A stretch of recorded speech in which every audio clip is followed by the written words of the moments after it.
Hey guys, Infidel 1258 here. We're going to do a very quick video. We're going to discuss speed in Splinterlands and how you miss. There's mathematical calculations that go into when you miss and when you don't, and this is so important for people who want to do better at this game and want to climb higher. Sometimes it feels like you always miss your opponent and they never miss you, and it always comes down to one miss that if you just landed that instead of missing it, you would have won that game. And it can be so frustrating. So understanding how the math works is going to be very helpful in building a team that doesn't miss or in building a team that doesn't get hit. Okay, so let's do this in under 5 minutes. First of all, I came into Discord today because I wanted to know clearly what is the data on this, where's the math? And I got pointed by Mac the Crack over in the Splinterlands Discord, which you guys should be involved in. If you're not already, sign up. There's so much information here, but Mac the Crack pointed me over to this Peak D article by FatJimmy. FatJimmy, if you watch this video, leave a comment below, but I'd love to pick your brain more about this. Okay, so yeah, FatJimmy wrote an article, a blog on Peak D, and so you can see calculating hit miss probability for melee and range attacks in Splinterlands. And to be perfectly fair, he only has a 33 reputation, which is not high.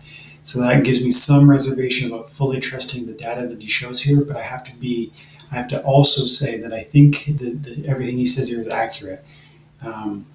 So let's explore together, and if anybody has any better resources on this, point me toward that in the comments. I'd love to read that also, but we're going to get through this because I think it is accurate. So look at this. He says the post explains how hit-miss chance is calculated in Splinterlands for melee and ranged. It doesn't apply to magic.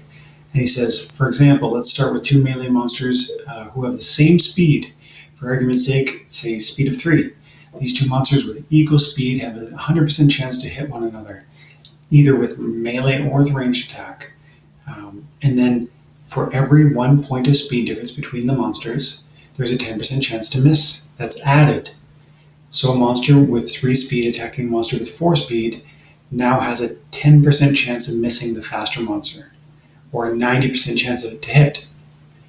If you understand that, then you can go further and the math can get more complicated.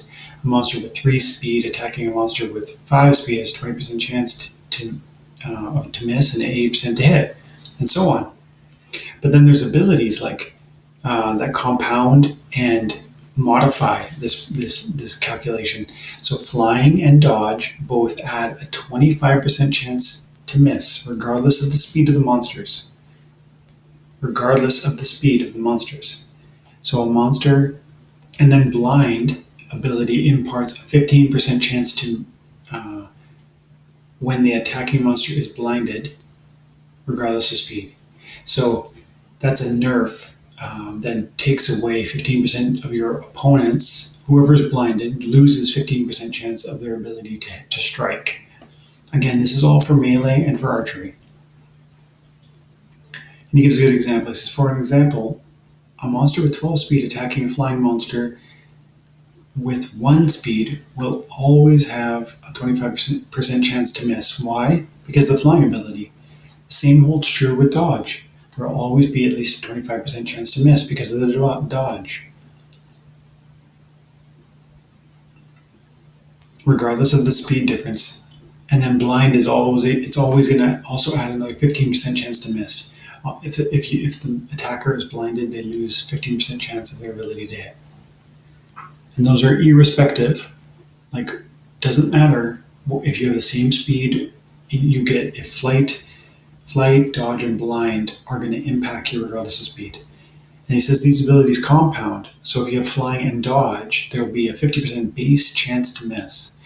Like the Cockatrice we were talking about in a previous video, the Cockatrice has both flight and dodge, and a speed of 6.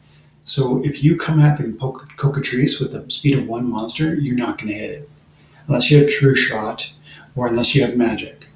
So think about this stuff when you're building your team, because everything from the summoner you pick to the monsters you choose as your tank, or the supporting monsters you put in the back line who are going to offer things like blind, they're all you can actually build a team where you're melee and archery resistant. Like, you can't be struck.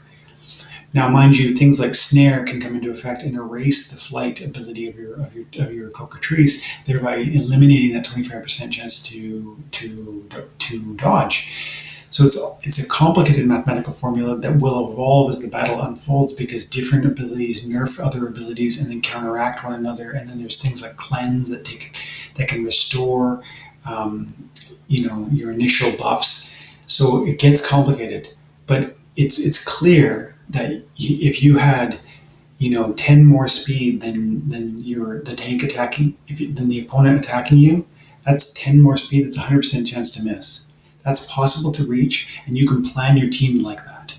So it's already almost 6 minutes. We're going to cut it there, but this was a great article.